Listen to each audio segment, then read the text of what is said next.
for making time. I need to share something important about how I've been coping lately, and I'd appreciate if we could just take this slowly. Hey, yeah, happy to take your time and just give whatever time we need to this conversation, and just feel free to share whatever you're comfortable with. Okay, thanks. My health's flared up again. Worse than usual, honestly. And with the project load on top, it feels like I'm running on fumes. I'm still getting everything done, but it's costing me more than it should. Thank you for sharing that. And I know workload has been very, very hectic recently, hasn't it? Yeah, it's just everything's overlapping. We're still chasing that integration bug with the vendor, and I haven't really had a proper break in weeks. I keep thinking if I slow down, something will fall through the cracks.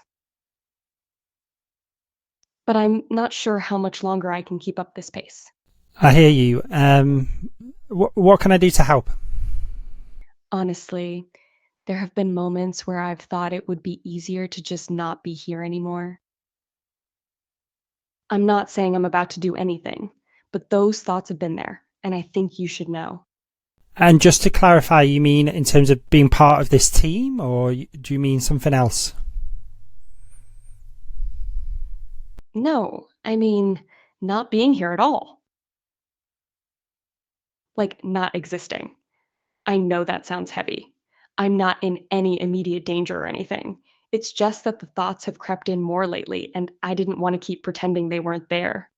Okay, that must have taken some courage to share that with me. So I appreciate you doing that, and I can't imagine how difficult that must be for you at the moment. Yeah, it's not exactly easy to say out loud. I keep worrying it'll just make things worse or that I'll end up buried in paperwork or something.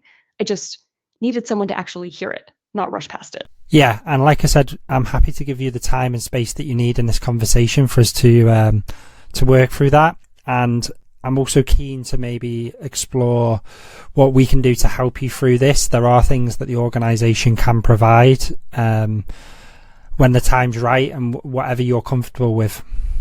Okay, that does make me feel a bit better. If we can take it one step at a time, that'd help. I'm not against getting support. I don't want to feel like I'm being shuffled off or made into a case file. Hey, so that was a pretty scary conversation, to be honest. Even though it was an avatar, I definitely felt the pressure of that conversation, and was picturing myself having that conversation in the real world.